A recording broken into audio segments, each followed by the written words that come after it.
It wasn't a gleaming sword or a deadly spear that gave Rome the edge in the far north. It was something far quieter, far more permanent. 30,000 Caledonians stood against just 12,000 Romans. On paper, it wasn't even a contest. The tribes of the north outnumbered Rome nearly 3-1. Their war leader, Calgacus, commanded fierce warriors who knew the rugged hills and forests of their homeland. The Romans, under Governor Gnaeus Julius Agricola, were far from home, stretched thin and facing the edge of the known world. By all logic, Rome should have been swallowed in the mists of Scotland. Most people today only remember the fighting, but the true secret weapon that humiliated the tribes wasn't on the battlefield at all. It was the network that brought Rome to their doorstep. Welcome to Heroic History, where we bring you incredible stories of ancient warfare every single day. We're proud to be part of a growing community of history lovers, and if you're new here, hit that subscribe button and help us keep sharing epic battle stories every single day. So, let's ask, how did Roman roads decide the fate of nations? Why were they as dangerous as swords? And how did they help Rome win empires, not just battles? Let's find out. The people the Romans called the Caledonians weren't really one big nation the way we think of a country today. They were more like a loose network of tribes living up in the north of Britain, what we'd now call Scotland. They spoke a Brittonic Celtic language which tied them to the broader Celtic world, but politically they were all over the place, highly decentralized. Each tribe had its own leaders, its own customs, and there's no solid evidence that they ever had one single ruler or general pulling everyone together before Rome showed up. Because of that, the Caledonians fought in a very different way compared to the Romans. Instead of marching in neat formations with heavy armor and strict discipline, they fought like you'd expect from mountain people defending their homeland. They were farmers and hill-fort builders, tough folks who knew their land better than anyone. And they leaned on that. Their go-to strategy was to avoid the big open-field battles that Rome was so good at. Instead, they relied on guerrilla tactics, hit-and-run raids, ambushes, and using the rough hilly terrain to wear the Romans down. Think of it like death by 1,000 cuts rather than one big punch. But here's where the story takes a sharp turn. Tacitus, who remember was Agricola's son-in-law and wrote the main account we have of this war, tells us something remarkable. Right before the Battle of Mons Graupius, these tribes who normally squabbled or fought on their own suddenly realized something. Rome wasn't just another invader to fight off piecemeal. Rome was an existential threat. If they didn't stand together, they might not survive at all. So, in a rare moment of unity, messengers were sent, treaties struck, and alliances formed. Tribes that had never marched side by side before were suddenly preparing to face the legions together. And you can almost feel the desperation there. This wasn't some grand dream of a united nation. It was a last-ditch effort, born out of necessity to push back against a power that threatened to swallow them whole. And here's the thing, they weren't just fighting Rome on the battlefield. They were fighting the clock too. Their survival rested on the harvest and whatever food stores they could scrape together. Unlike Rome, they didn't have an empire pouring in grain and supplies from a dozen provinces. Every stalk of barley, every sack of grain was life or death. If the crops failed, or if Rome managed to torch their stores, well, then the tribes wouldn't just lose the war. They'd starve before winter's end. And then we meet the central figure among the Caledonians, a man called Calgacus. At least that's the name Tacitus gives us. Almost everything we know about this fight comes from Tacitus. And fun fact, he was Agricola's son-in-law. So yeah, he was a little biased. His account reads more like a glowing review, or what scholars call a panegyric. The funny thing is, we don't actually know if Calgacus was a real person, a genuine tribal war leader, or more of a literary invention. Tacitus might have created him as a mouthpiece, a way to frame the Caledonian struggle in words that a Roman audience could understand. Either way, in the story we've been handed down, Calgacus becomes the voice of the tribes, the symbol of unity at their most desperate hour. And the speech Tacitus puts in his mouth, it's not just a pep talk to rally the warriors before battle, it's a scathing indictment of Rome itself. According to Tacitus, Calgacus calls the Romans rapturous orbes, the robbers of the world. Pretty heavy stuff. He paints Rome as an empire that never stops taking. If their enemies are wealthy, Rome lusts after their riches. If their enemies are poor, Rome still crushes them. Not for gold, but simply for the satisfaction of ruling. Keep in mind, Tacitus wasn't just jotting down notes. He was a trained orator, a man who lived and breathed the art of persuasion. So when he put words in Calgacus' mouth, he wasn't just reporting, he was performing. The speech is packed with rhetorical tricks straight out of the classroom. Take anaphora, for example. That's when you repeat the same word or phrase to hammer an idea home. Or a synoton, where you deliberately strip out the little linking words like, and, or so. The sentence comes at you sharp, fast, relentless. In one of the most chilling lines, Tacitus has Calgacus sum up Rome's way of war with 3 brutal verbs: trucidar, repair, to plunder, to slaughter, to enslave. No ands or ors, just raw, brutal action words piled together like blows. Even if Tacitus invented the speech, it still reveals a deep truth about how Rome was seen by the people it conquered. For the Caledonians, and for anyone who resisted the empire, Rome was a parasite, a predator, a machine that consumed everything in its path. And Tacitus, writing for a Roman audience, doesn't shy away from that moral sting. He sets up a kind of moral humiliation. Even if the Romans win the battle, they're still condemned in the eyes of history. Agricola knew the Caledonians' survival depended on their harvest and whatever food stores they had. He wasn't just parading his army around. In this last campaign, instead of wasting time chasing raiding parties around the hills, he went straight for the jugular. He used Rome's biggest advantage, speed of movement and deep logistics.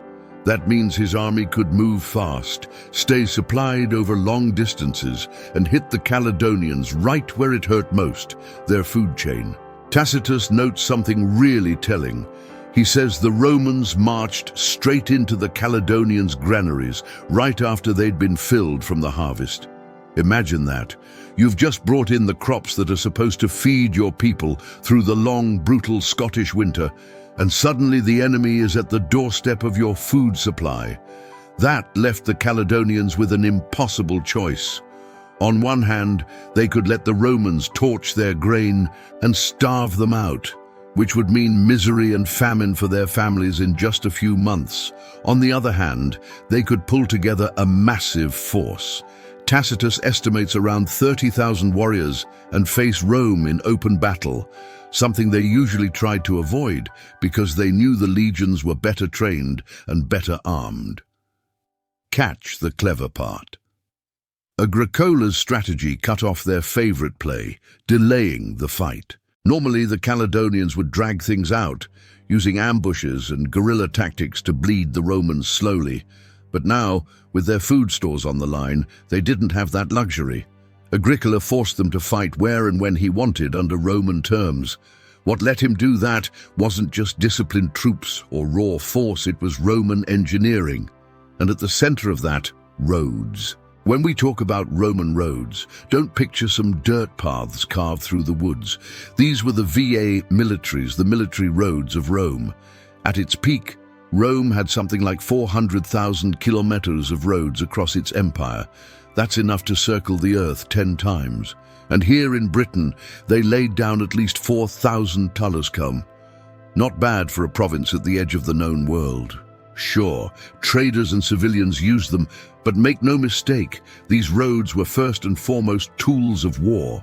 They were built to move legions, officials, and information as quickly and reliably as possible. You could say Rome built its highways not just to connect, but to control. The construction was no joke either. They started by digging a trench, the forker down into solid ground. Then came the agger, a raised embankment made from layers of stone, gravel and packed earth.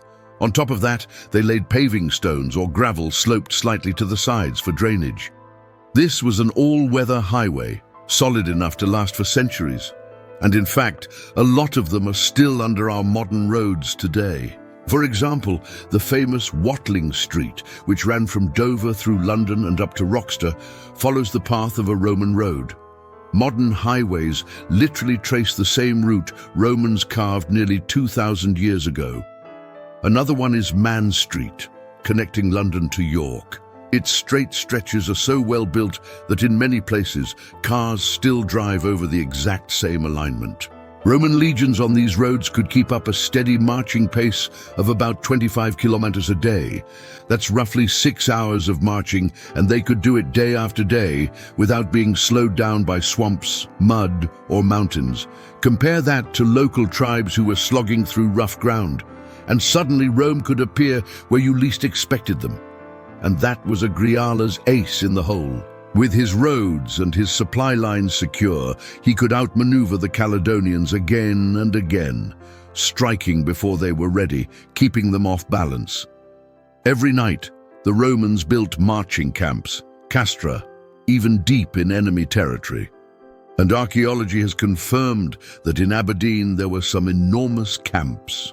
These were massive concentrations of troops, the likes of which had never been seen that far north. Take Lugano, for example. This camp was absolutely huge, somewhere between 57 and 58 hectares. That's around 141 to 144 acres. To put it in perspective, that's bigger than some modern football stadium complexes. And when you crunch the numbers using reasonable estimates, around 480 to 690 soldiers per hectare, this one camp could hold more than 27,000 men. Think about that for a second. Rome built, supplied, and maintained a fully operational army base in the middle of remote Scotland, all while moving deeper into hostile territory. That's logistics on a staggering scale. And the location isn't random. Loiderno sits near Bacchi, which some scholars think might have been close to the battlefield at Mons Graupius. Having a camp this size meant Agricola could gather a massive, overwhelming force in one spot, enough to push the Caledonians into a decisive battle on Rome's terms. Douro was just one piece of the puzzle. During the Flavian period around 70 to 80 AD, Rome built the Gas Ridge system, a chain of forts, watchtowers, and small fortresses along the main route into northern Scotland. This wasn't a wall meant to hold territory permanently. It was a logistical backbone keeping supply lines safe and communication flowing as Agria's legions advanced. And the Romans had one more secret weapon, the sea. Rome's Classis Britannica, their fleet in Britain, wasn't really built for epic naval battles. Its main job was logistics, moving troops, carrying supplies, and keeping communication lines open along the coasts and across the narrow seas. Think of it as a floating highway, not a fleet of warships ready to duel. During the final push north, Agricola sent the fleet ahead. Their job was to scout the coastline, spread confusion, and basically terrify anyone along the shore who might have thought they were safe. But even more importantly, they carried supplies. By resupplying the army along the coast, the Romans could march light, meaning they didn't have to haul massive amounts of food or forage for cattle in enemy territory. This allowed the army to move faster, strike harder, and stay organized. Historians call this a double dependency supply system, roads on land and ships at sea working together. And honestly, it was a game-changer. Without the fleet, Agricola's legions would have been slowed to a crawl by Scotland's rugged terrain, and keeping a steady supply line over land alone might have been impossible.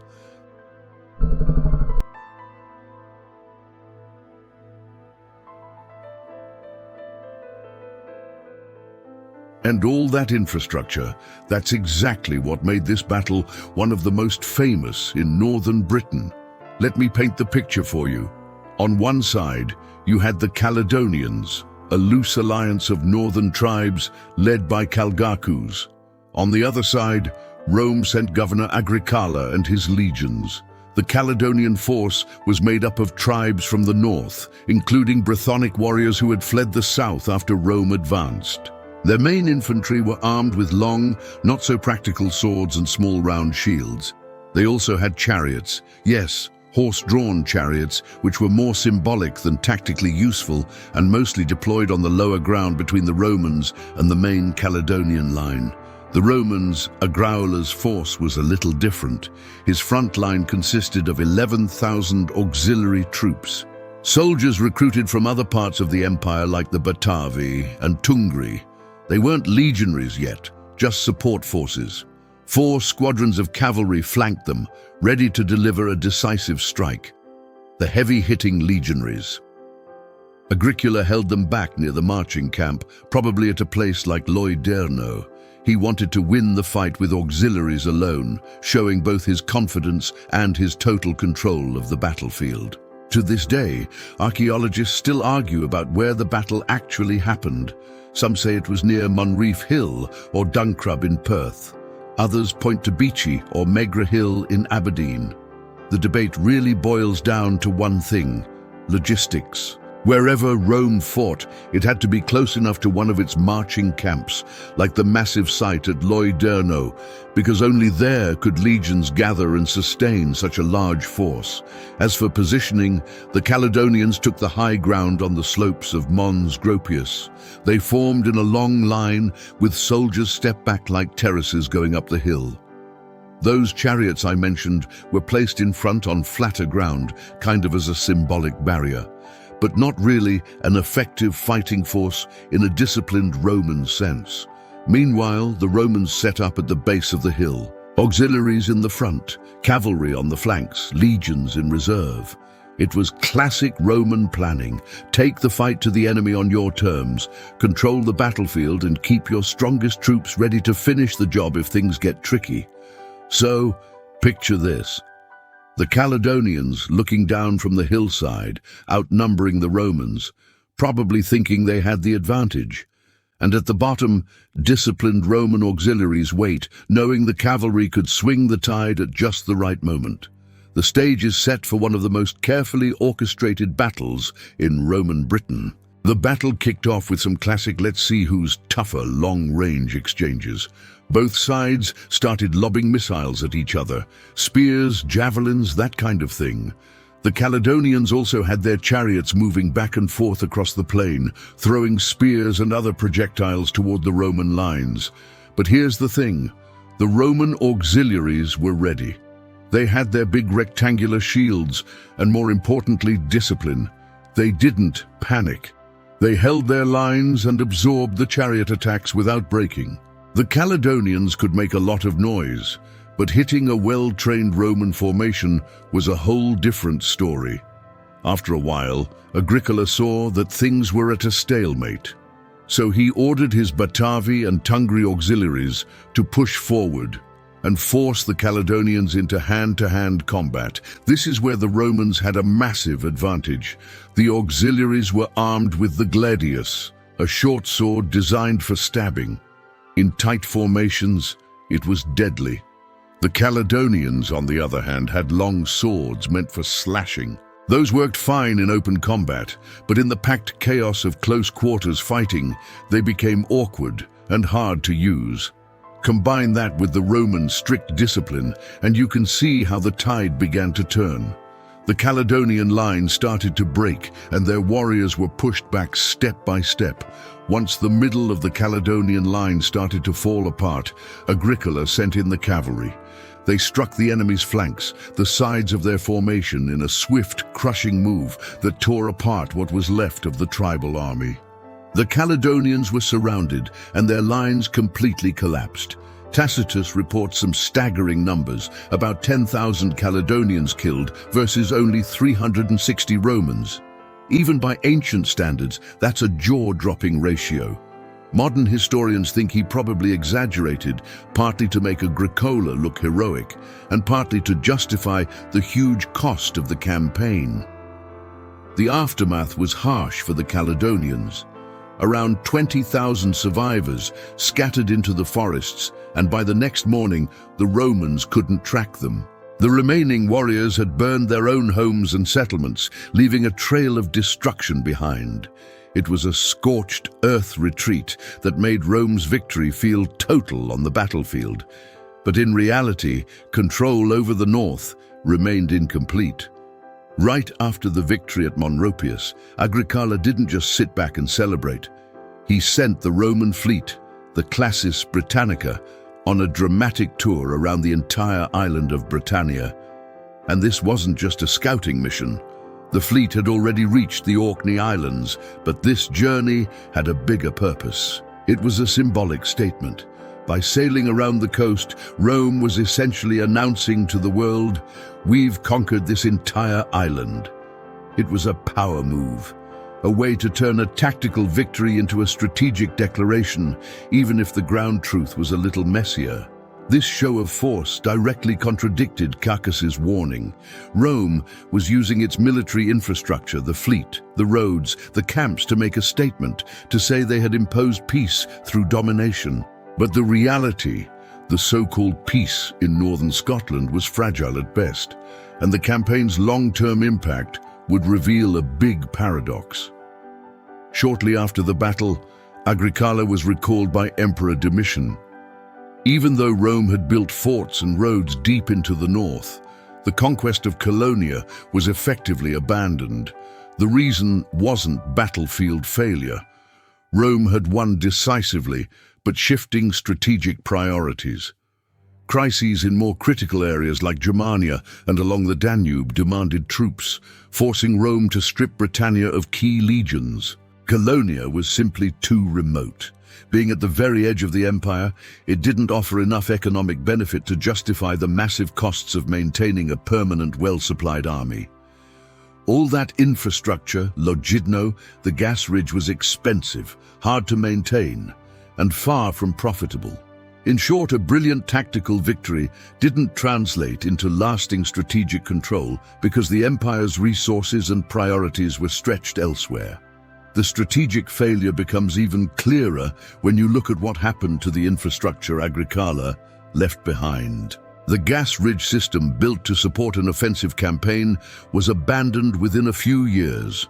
Later, Rome shifted to a defensive approach, building Hadrian's Wall in 122 AD and Antonine's Wall in 142 AD.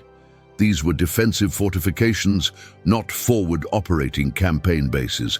The switch from gas ridge to Hadrian's Wall shows a major change in Roman military thinking.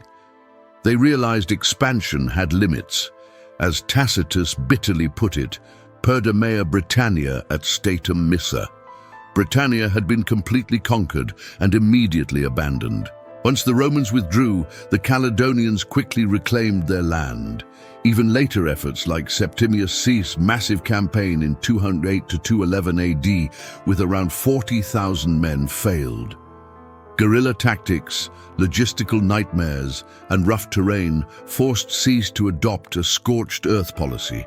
You can imagine it. Rome had the numbers, the engineering, and the power, but even that wasn't enough to hold northern Scotland permanently. The lesson here, infrastructure and planning can win battles, but lasting control requires more than just victory on the field. The Caledonians' persistence, combined with the logistical and strategic limits of the empire, meant that Agricola's brilliant campaign at Mons Graupius would ultimately remain a temporary triumph, a flash of Roman power at the very edge of the world. Mons Graupius isn't just a story about soldiers clashing on a misty hill. It's a perfect case study in the power and limits of ancient military logistics. Think about it. Rome didn't just rely on sheer force or bigger numbers. They literally turned infrastructure into a weapon. Roads, forts, and fleets all worked together to give Agricula the speed, coordination, and supply lines he needed to force the Caledonians into a battle they didn't want to fight. But even with that tactical supremacy, the campaign came with a sort of moral and strategic sting. For the Caledonians, it was devastating. They were crushed on the battlefield and forced to retreat into forests, burning their own homes as they went. For Rome, the victory was impressive, but bittersweet. Agrau won decisively, yet the empire couldn't fully exploit that success. Priorities shifted, supply lines were stretched thin, and eventually northern forts like Gas Ridge were abandoned. Rome simply couldn't hold on to the land it had just conquered. So Mons Graupius leaves behind a dual legacy. On one hand, it's the humiliation of the Caledonians, beaten by an enemy who outmaneuvered them at every turn. On the other, it's a reminder of the limits of Roman power, even with their engineering genius and strict military discipline. Infrastructure can win battles, but it can't overcome the bigger economic realities or the strategic limits of an empire. In the end, Mons Graupius was a peak moment, a demonstration of Roman might, but not a full conquest of northern Britain. The land remained only partially subdued, a quiet reminder that even the most advanced military machine has its boundaries. If you love diving into this story of ancient strategy, don't forget to hit that subscribe button and join our community of history lovers. Drop your thoughts in the comments. What would you have done if you were a Greca or Calgacus? And if you're as fascinated by Roman logistics and epic battles as we are, click that like button so we can keep bringing these stories to life every day. Thanks for sticking with me through Mons Graupius. We'll see you tomorrow for another deep dive into the incredible world of history.